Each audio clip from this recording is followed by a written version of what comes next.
So our final session is a panel session on the education of sustainability.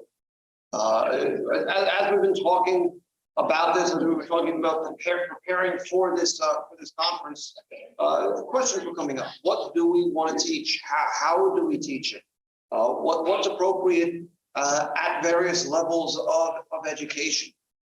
So we have 4 participants, 3 in person, 1 remote. To take part in this, and what I'll ask everyone to do is just introduce yourself, briefly give a little bit of your background, your company, your role, and what your experience is in teaching sustainability at the present time. So, Rob? Okay, so I have to answer right away. My name is Rob Markowski. I am a career technical teacher at the New York Harbor School. I teach the Marine Affairs Policy and Advocacy Program. It's one of the newer programs at Harvard School. It got certified by the state last October. And what it focuses on is essentially having students deal with complex problems like the one that we sort of been discussing here today, energy use in the maritime environment, from a stakeholder perspective, right? So they're given a complex problem, and they're sort of sought to get everybody's perspective on the issue and then try to come up with a solution for it. So today, you see some students there. Why they're here today is me practicing my pedagogy, right? I brought them to where a bunch of stakeholders are to learn about an issue that the industry is facing, and then go back to the classroom and try to discuss it. And so I guess I've been teaching for 10 years and I've been teaching this program for 5. It's modeled after a University of New Haven bachelor's degree in Marine Affairs. So within essence of that is that's kind of the model of the teaching environment, is that stakeholder engagement, right? Like I didn't really necessarily come up with this course. I met with a bunch of people in the industry that are also dealing with the same issues and problems, both on the economic progress front, the environmental stewardship front, and environmental sustainability, as well as social equity. So in that, that's really sort of, I guess, my place in sustainability. Kind of rambling on a little bit, but I'm trying to, it's complicated, right? It's a complicated answer because these are complicated issues. So my role as an educator in sustainability is to, at a very early age, teach kids that sustainability doesn't only mean environmental stability, right? It also means economic progress. It also means social equity. So like looking at this problem today, or this issue today, and sort of wrestling with, well, how does that all work out, right? Sustainably hitting all those 3 pillars. Really, I think it's stuff. Yeah, good afternoon. My name is Matt Warner. I'm the dean here at Webb Institute. Before joining education, I was in industry, started in the naval world, worked on submarines for the U.S. Navy, and then moved into chemical tanker operations and design, and then joined the faculty at Webb. I taught at Webb, done some adjuncting at University of Michigan, Merchant Marine Academy, and Stevens Institute of Technology. My current role in regard to how we're dealing with the topic of sustainability at Webb begins at encouraging that our design work, our projects include some of that requirements in them, keeping the assignments up to date, contemporary, make sure they're focusing on some of the issues that we have today.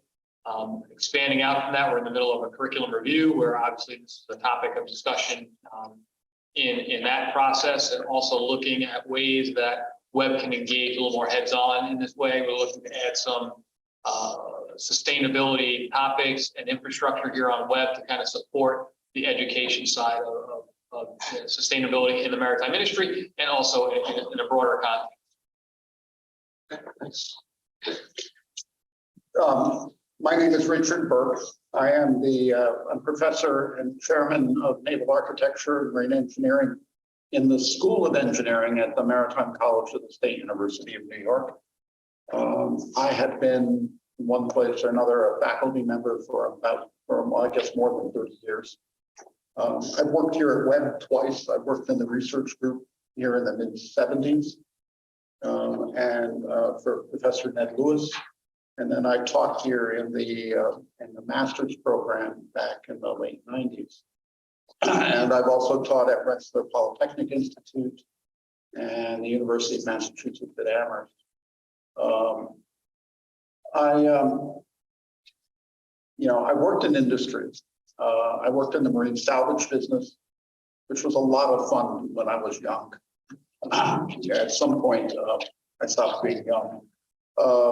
I worked in ship design, and I did a lot of consulting outside of the marine industry after I finished my PhD. As I've gotten more involved in administration of higher education, I've come to see sustainability in a different light. We have been teaching sustainability from the point of view of compliance with regulatory demands. And so we treat sustainability, I introduced the energy efficient design index into my ship design classes. We also talk about load lines, and we talk about the IMO intact stability code and so forth. It's another aspect of compliance. However, I am coming to see it more and more, not in terms of compliance, but in terms of responsibility.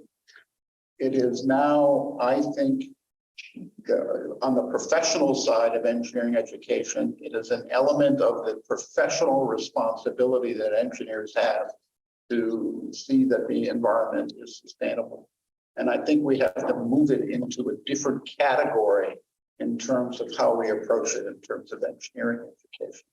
It's the compliance will always be there. It's not going to go away, but we have to understand that it is a responsibility just as much as safety is not just a matter of compliance. It's the fact that people's lives are at stake.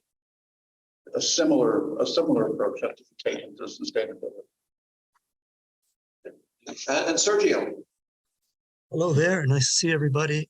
I'm on the Marine Engineering Department of the Merchant Marine Academy. I teach mostly fluids, heat transfer, and thermal.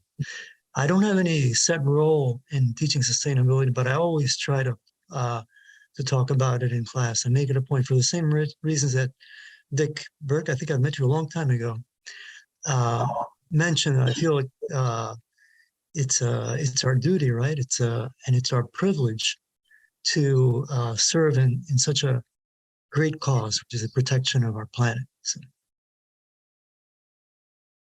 Okay, great, thank you. I'm going to sit down and join everyone and just pose a few questions.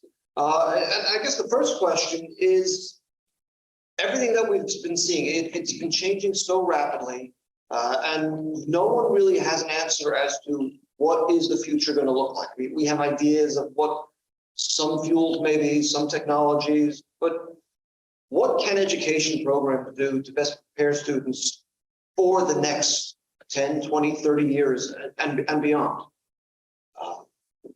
Who wants to take that first? Well, I'll go first. I think the fundamental thing that we have to do is we have to make sure that engineers understand engineering is in the category of a first professional degree. And there are a number of disciplines that are professional disciplines: law, medicine, accountancy,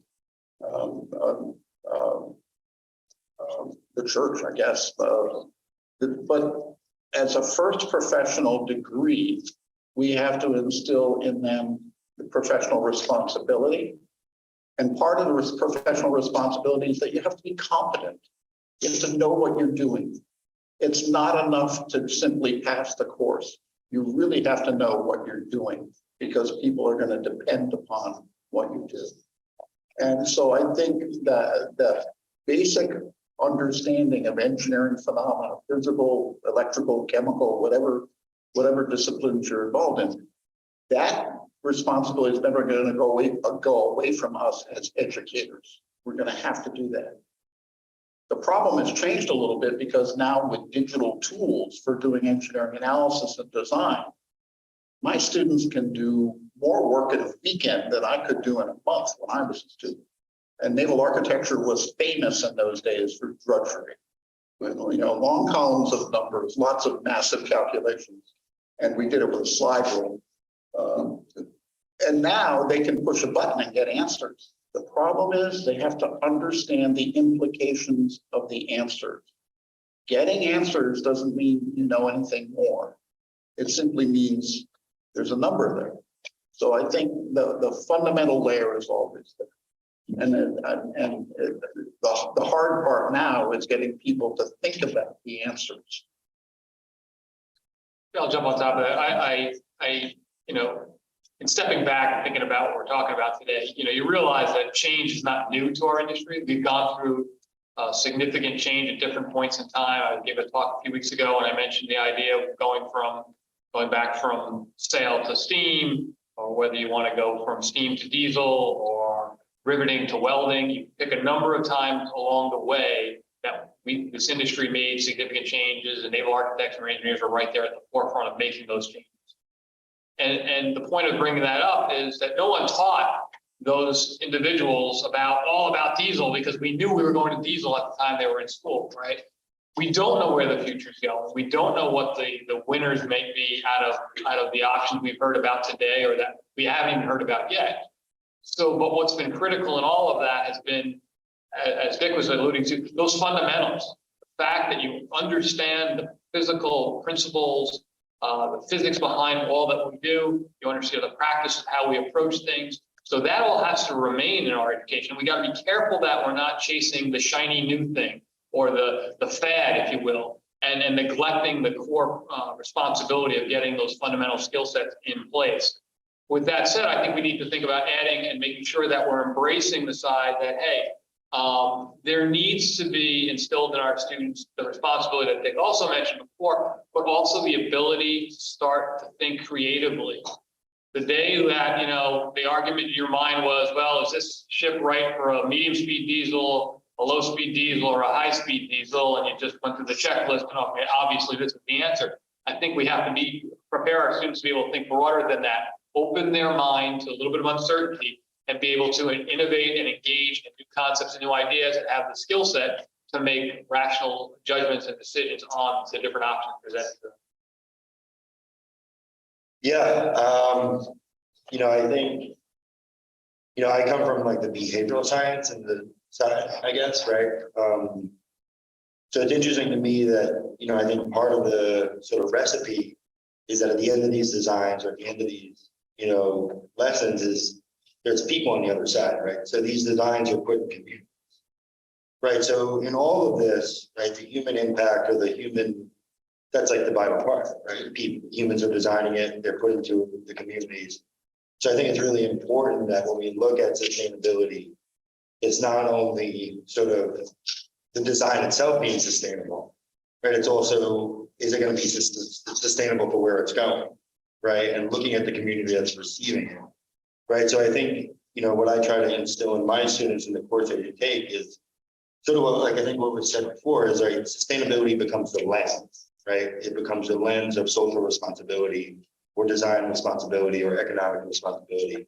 So no matter what you do, you're looking through that lens, right? So I think the way the market is trending, I think we're all up here talking about it. These kids go to a high school that's like, I would probably be fired in some states for like what I think, right? So I think the market is like trending toward this becoming the new sort of lens in which all that we do is done. So I think in order to carry that, we sort of just have to keep what was already said, like keep this open mind, but keep the core principles, right? Because if you don't have those core principles, you can't really figure out the rest. So, yeah. Sergio, anything you'd like to add? What was the question again? Was it what we should do? Sorry. What should we be doing to prepare students for the uncertainty that lies ahead in sustainability? What technologies are we going to be looking at? What fuels are we going to be using? Well, I found that part of the difficulty that I see is that, well, the students are pretty much like the general population, our students are maybe a little bit further to the right in general, not all of them. But I feel that some of them come in with a mindset against sustainability. So that's what I try to overcome a little bit, is to overcome that mindset just by telling them about some things that I know about it. Okay, no, that's great, thank you. I guess the next question, we've been talking about, things are changing, technology is changing, the industry is changing. Do we need to redefine what we call the maritime industry, naval architecture, marine engineering? And I think one of the questions that even discussions that came up yesterday, the definition of fuel. Is wind a fuel? What is fuel? Is it an energy? Are we talking energy sources? Are we talking about energy storage? Are we talking about energy conversion? How do we define the industry and the sectors that we're working? I'll jump on one part of that. I think, in terms of naval architecture and engineering, being a web graduate myself and teaching here, I don't really separate the two. I combine them together. I think they're one integral part. Call it ship design if we want. But, that practice has been a practice of systems integration, a process of taking technology from all different corners and applying it to a very specific challenge and problem.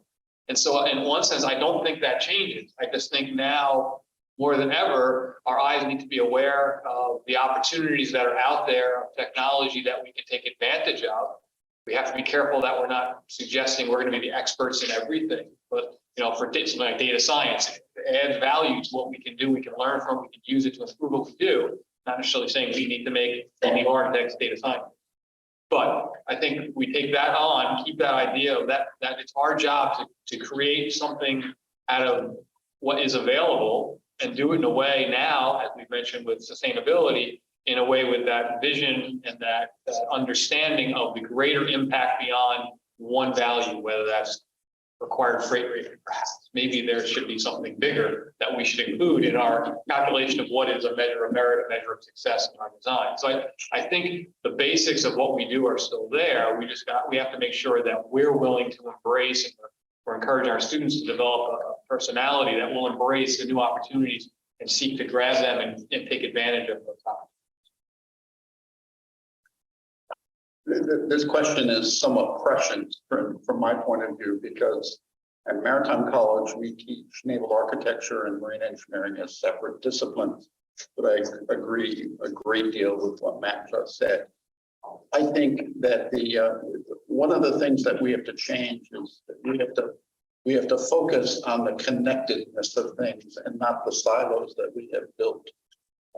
So we're talking about what we do, for instance, to integrate marine engineering from a systems engineering perspective more directly into the naval architecture program, which has always been very much focused on a high level systems view of the whole design project. That's, we're gonna break some windows in the process, but this is very much something that's being discussed by me and my colleagues. And I think it's important, because what we're really talking about is the fact that the world's changing. Yeah, I can't really answer that question. Although I teach at the New York Harbor School, right, I teach a marine affairs for kids who are engaged in a lot of quantitative and qualitative data on the behavioral science end. But what rings true, I think what I'm hearing is that, all in all, is just systems thinking. Right? We need to the kids need to embody this sort of systems thinking approach and the intersectionality of all the things that they do. And I really like what you said about breaking windows, because my students often are frustrated with me because it's such a multidisciplinary course. They're writing a policy memo, they're digging through trash, they're making compost, right? And then they're they're just doing all these different things. So I just think in order to do this big change and change with the world, in order to do it, students have to be multidisciplinary, multi-talented in many different fields. It's just not just engineering, right? So it's a lot of work for them, and it's a lot of work for us to provide that diversity of an educational experience, right? It's a lot of work. Doesn't stop at graduation. Yeah, right. Sergio? Yeah, I don't think I have much to add there. I really don't, sorry. No, that's, the next question, and Rob, I think I'll start with you. We're talking today about sustainability. We're talking about changes in technology. I mean, really what we're talking about is societal need. And whether it's sustainability or what the next need is of society, how do we support this implementation of what we need? Do we need to change the way we're teaching? Do we need to change a curriculum? Is there some other way of incorporating this into the education process? Well, first and foremost, I do think that, and it's not giving myself a pat on the back, but I do think the course that the privilege of this, and I'm so grateful that I get to teach and help design this course that I teach at Harvard School.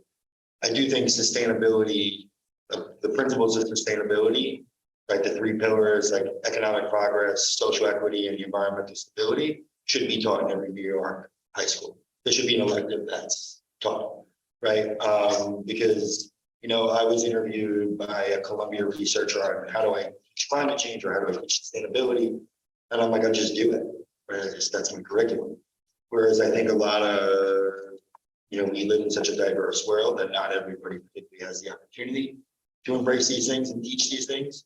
So I think that it just needs to be sort of ubiquitous across education, where educators start to, it's an elective, right? It's a mandated thing, which I think I heard before that I think maybe Sergio said that, you know, that students come in and sort of oppose sustainability because it maybe carries some political weight or whatever, right? So yeah, I mean, it's a tough answer. But I also think that a lot of the times in education and in policy making too, I think we often make decisions that we then have to reverse course, right? And like I heard about a lot today about retrofitting of the boats, right? I just know, like where I work, they just bought a new vessel, but it was a diesel engine. So it's like, and now they're talking about, well, now we should spend money to retrofit. Well, it's like, why didn't you buy it in the first place? So I think that sort of analogy is, you know, these things have to be purposeful, like rather than make an action that you have to reverse later to retrofit a new action, kind of take your time with education. You know, from my perspective on the education side, I think I'll frame it as a form of a challenge. You know, I said earlier that you want to make sure those fundamentals are strong, but at the same time, again, we want to keep develop creativity. I'll call it intellectual curiosity, a little bit of intellectual stamina, but also courage, I would say. And I want to make sure that when we teach our fundamentals, we don't lose sight of keeping students engaged, creative, and excited about things that are out there. So their solutions and their designs and the work that they do still have to hold up to scrutiny, but yet we want to do it in a way that doesn't limit their creativity, that they can explore these opportunities and sometimes have to learn for themselves why what sounded great sitting across the table from one another at lunch, when you try to actually make it work in a particular application, falls apart. And give them the opportunity to go through that and learn that on their own, and not have us as the old folks, if you will, constantly squash everything. That's not, maybe we know it's not good, but sometimes it's okay to let them understand. And that's sometimes hard because you've got, as Nick and I were talking earlier, we've got 4 years and a limited number of credit, and there's a lot of stuff we're trying to jam in there. And so sometimes we always go for efficiency of education, trying to get as much in there as we can. And I think sometimes we might sacrifice some other benefits by doing that. So it's watching that balance in our classrooms and in our setting up our syllabi, which I think is really good. To Matt's point, and I keep coming back to this, engineering is the first professional degree. Unlike most professions, engineering is the last one that thinks it can teach all of what you need to become a basic professional in 4 years. right? 10 years ago, the accounting profession decided you needed more than a bachelor's degree to be able to sit for a CPA exam. And it's been true in law and medicine for decades. I think one of the problems with engineering is that we keep thinking of it as being equivalent to just any old four-year degree, and we don't necessarily get well-developed professionals in 4 years. So I think it's time for the engineering profession to decide that the first professional degree has to be something beyond a bachelor's degree. And then the other thing that has to be decided is that to practice engineering, you have to become licensed. Now, that wasn't required when I graduated, so I never got my professional engineer's license. It wasn't necessary in the marine industry, and you know, it had no real benefits for me, and it wasn't required. But I think just as none of us would probably go to a doctor who wasn't licensed or to a lawyer who wasn't licensed, we should think that engineers better be licensed in the future. And I think a lot of this has to do with instilling a sense of professionalism. And Sergio's point about some students regarding sustainability, for instance, as being political, we have to agree on what is a professional responsibility. And this is one of the things that I think will basically nail it down. Sergio. Yeah, I think a lot of what the students need to know to learn on the job, right? So I think if we give them the basics of sustainability, what the important things are, then when they get on the job, they'll rise to the occasion and learn the specifics of the job. So I think if we just give them the basics, some of the facts, so they won't. So maybe to remove some of the blinders they might have on, right? So, like for example, right? Like when I teach fluid mechanics, we do a section on CFD, right? You can use CFD to show them or to make a very, very strong case for what has happened to the world, because these climate models, they're just big CFD codes, right? And you can they make historical runs beginning in the 1865, and they let the climate model run to the present, and you get pretty much the climate that we have now. But if you subtract from it the carbon that's been put into the atmosphere, then you get a cooler climate. So you can use some of the things that from class to attack some of these sustainability issues and mindsets that people have. So what I'm hearing from a lot of people is that the 4-year engineering program that we're trying to shape our students into, is 4 years really enough?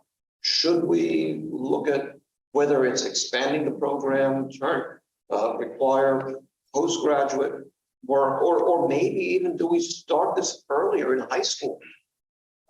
Is there, what can we do to better prepare the students throughout all, again, secondary, post-secondary, and then beyond that, education to help the students be prepared to be these professionals that we're trying to help them become?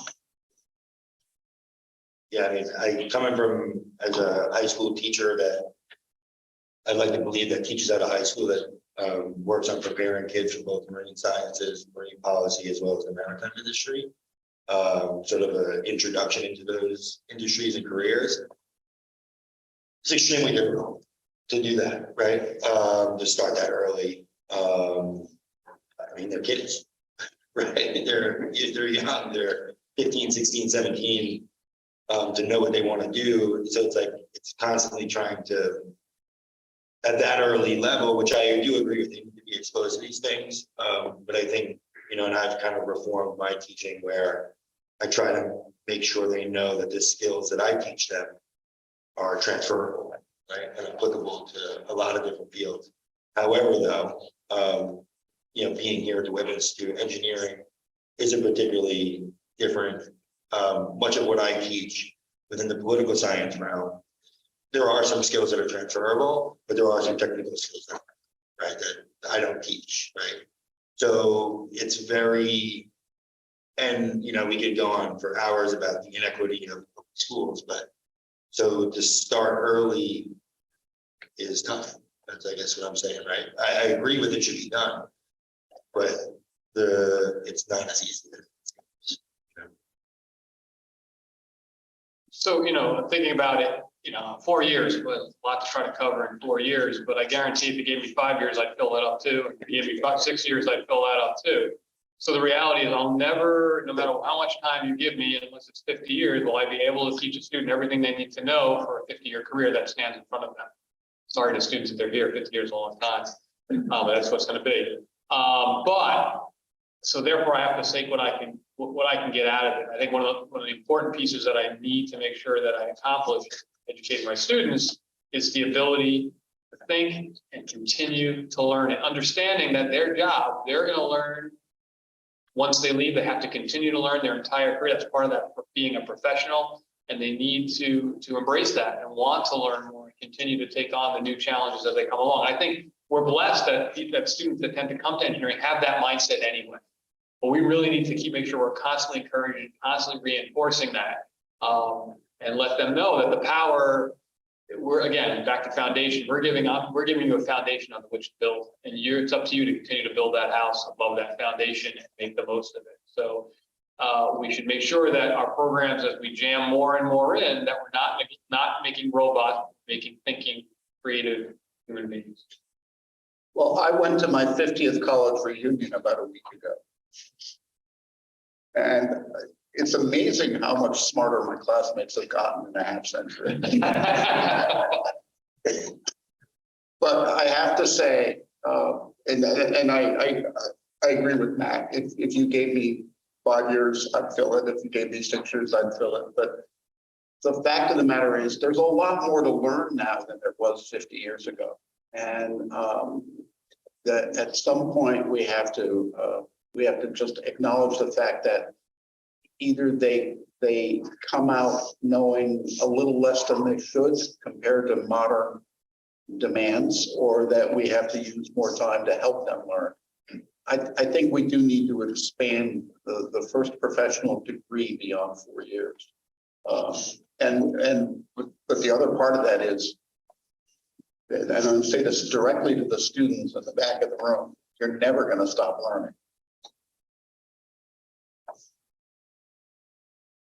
Sergio. I don't think I really have a comment for this. Thank you. Then, we're running low on time, and I think one question though is, what is the maritime industry or just industry in general looking for in graduates, and how can we as academia and industry work together? And I'd like to open that up not just to the people down here on the floor, but to the audience in the seats, to the audience online. And I'm going to run over to the other computer so that I can moderate anyone who's online and wants to share their thoughts as well. What does industry need, and how can we work together? George Smith,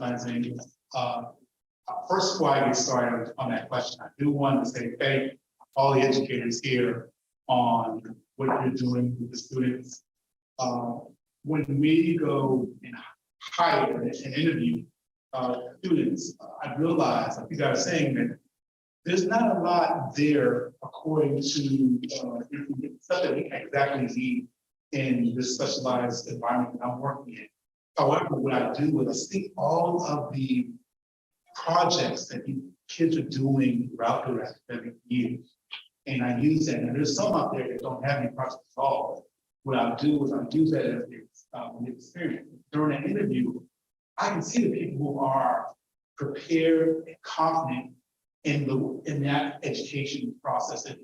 There's certain people, and I'm not going to name any colleges, but when I get challenged during those interviews, And that's what I mean. I don't need a person that's going to say yes, agree with me all the time.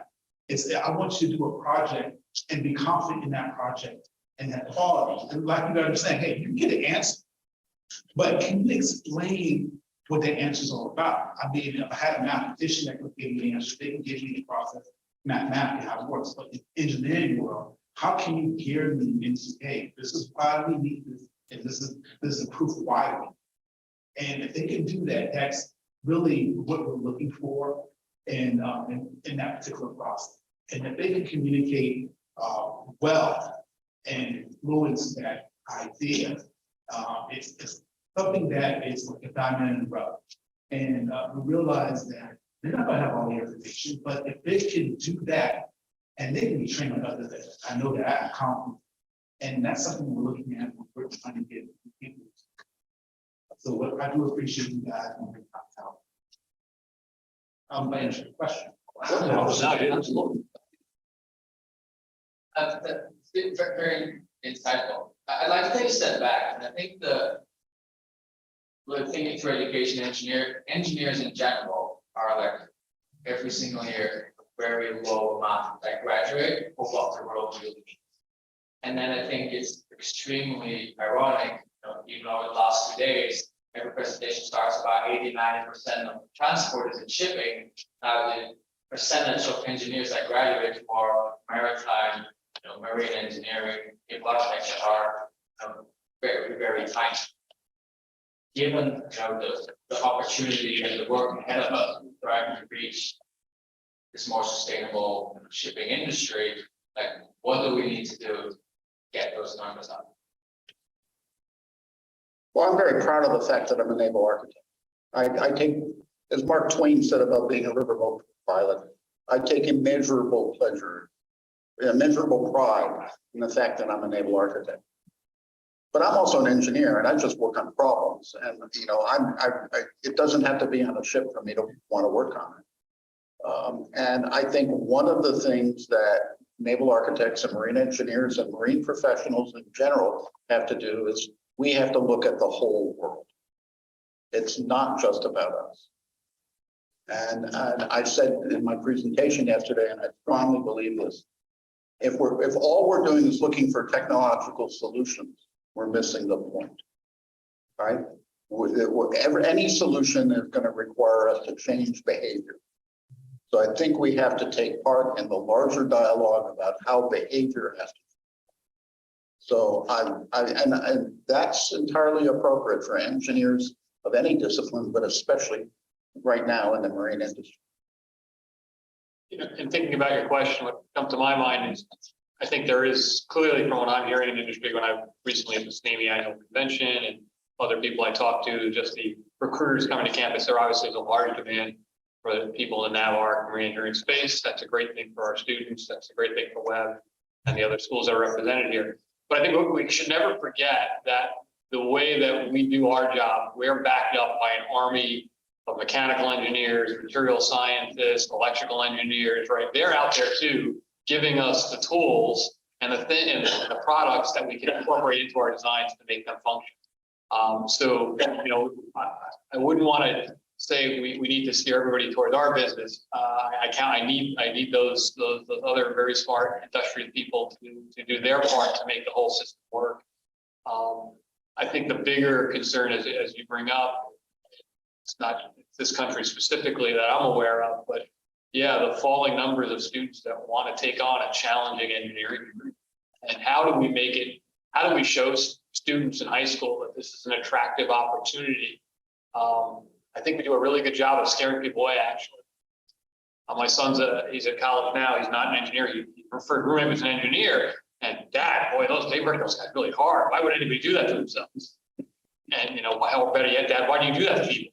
These are the questions you get. And so how do we make it less scary for people and more accessible so we do get people in there? Because again, we can measure math capability. And yeah, you need to be able to do math, but that creative side, I think sometimes we might chase away some very talented people that we could use in our business.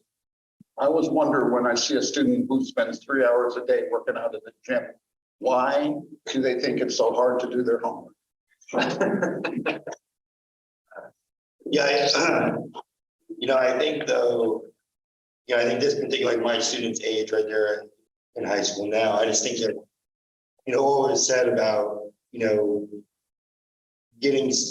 having students that show up in the industry ready to work, they're creative, right? They're thinking critically, right? And they're not just following yes, yes, yes, yes, yes, right? And I think this generation in particular is sort of, primed to do that, right? Because of what they've been going through in the last couple of years. And I just think that it's been a time where, these problems of everything have been sort of right in our face, right? So they've been forced to see them real time and deal with them, right? So I just think that, but we have to harness that, right? So I think, I just wanted to like make a joke, like you said, how can we make the engineering degree harder as well? Bring social equity and environmental sustainability and economic progress all in one, right? So, but I also think too, I think about like my career involvement. This is new for me, right? Being here, this is new for me speaking on this panel. I am not an engineer, right? Just a former history teacher, now teaching sustainability politics at a high school level. So I just think like that constant, like embodying that and being vulnerable with the students, like you don't really need to, I don't know, it's my opinion. Like I actually am doing what I love to do at age 38, and it took me 20 years to get done, right? And I think my life experience has primed me to do so. And I'm not done yet. This might not be my last act. So I think instilling in students that like never stop learning is what I really heard, right? And then you can kind of use those skills. Not saying stay in school the rest of the life. Well, I guess I am a teacher. Right. But yeah, I just think, this stuff is so complicated, right? And there's, I think this is what I would like to leave with today in my last, maybe I'll be quiet, but this is like what it's all about. It's like, we're all stakeholders, right? The students are stakeholders, and we're trying to like solve a very hard problem, right? And I think that this has to keep something that should go in all industries, education, engineering, whatever the industry is, this needs to occur, right? I'll add one thing I should have mentioned to your question directly is, I think the opportunity does not lie in going after a high school student. That's too late. We really need to continue to do better jobs, getting earlier in the curriculum, getting into the middle schools and even earlier to begin to expose them, because no one else is going to, unless mom or dad is in the business, no one else is going to expose them to a ship. All right. And so, or even engineering. And we should help to empower, I think, the school teachers out there, think about ways to help them bring some of our content to students, because that's when you'll put that seed in that student, and hopefully over time with the right opportunities, that'll germinate into something where they're going to look up and say, I want to be an engineer, or if they're really smart, I want to be a naval architect. We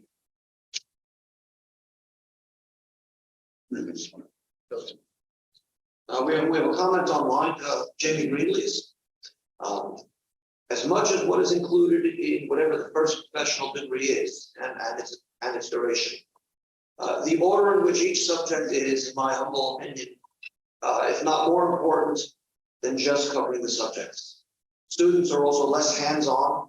How many are shade tree mechanics or garage builders of equipment or things? In conclusion, we need to take into account that the high school grads are not the same as even 10 years ago.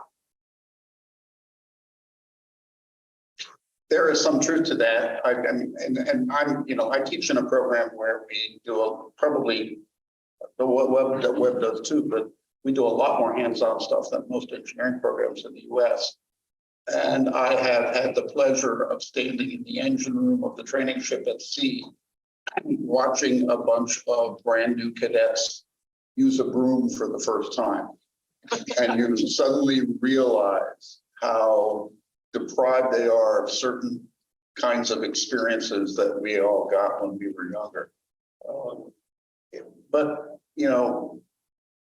we deal with that. We put them in the position where they have to do things. And one of the things about engineering is I really do not want to see engineering become simply another way to study physics. Engineering is about solving problems, and that means you have to take the solution to its physical end. And I don't want to see that lost from the professional training. Yeah, I think from Webb's standpoint, that's why we just invested roughly $100,000 in our innovation lab.